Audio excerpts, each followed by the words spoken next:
Can Downey Unstoppables keep this hoodie smelling fresh until the Super Bowl? I don't think so, but maybe I'm just hungry. Something smells great. Don't I need to sign something? Oh, yeah. Over 12 weeks of freshness. You gotta sniff it to believe it. Well, that's one of Downey's Super Bowl commercials. Many companies are allowing Americans to see their ads ahead of this weekend's big game. While many are excited to see this year's matchup between the Kansas City Chiefs and the Philadelphia Eagles, the commercials also play a big part. That's right. The year's ads reportedly cost a record $7 million for 30 seconds of airtime. Joining us now to break this all down is Nick Primola. He is the Executive Vice President at the Association of National Advertisers. He's also the head of the Global CMO Growth Council. Nick, good to have you here. Thanks for having me. But $7 million, 30 seconds. Right, you kind of need the Powerball to really get in there, right? Is that well spent? Yeah, I think it's not only well spent when you think of it, right? You're going to reach 100 million people. So if you look at it, break it down, 7 cents a person, maybe not so bad if you're however many of them you're going to be able to reach. But really, the price of the ads in game is kind of the tip of the iceberg. This is really it's a Super Bowl game, but it's also Super Bowl advertising season.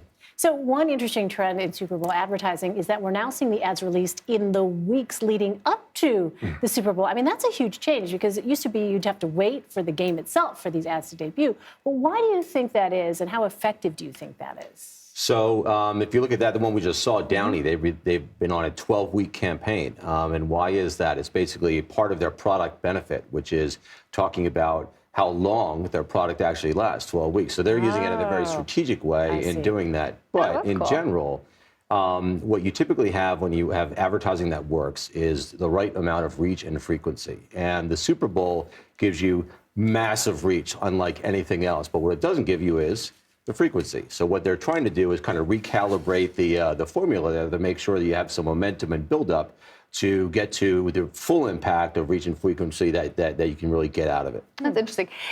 Also, some of the trends that we see in Super Bowl ads are reflective of the trends that we see in society. What are some of the things that you're seeing? Well, I think this year and really with the recent news or the recent ads for the last several years, the trends have been a reflection of where the industry has gone and where it's come from. You see things like seismic shifts in representation, as for example, right? It formerly was kind of you've got a number of different types of people and ethnicities kind of represented. Now it's more about you're being more relevant to them and you're being more representative and a more compelling way, and you're basically portraying accurately what normal human interaction is and normal human culture is versus just trying to, get one of these and get one of these and be as relevant as you could to as many people and many of the 100 million people as you possibly can. So more diversity, less crypto.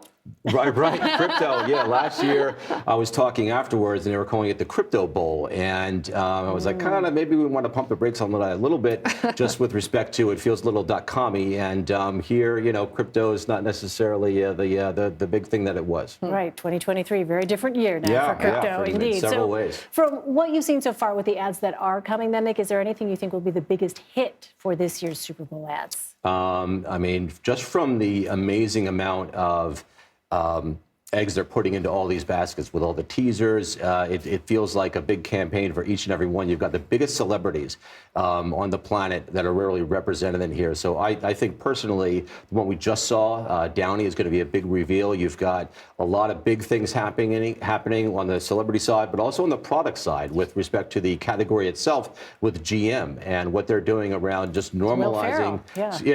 Will Ferrell, right? Normalizing sustainable behavior in a very entertaining kind of way.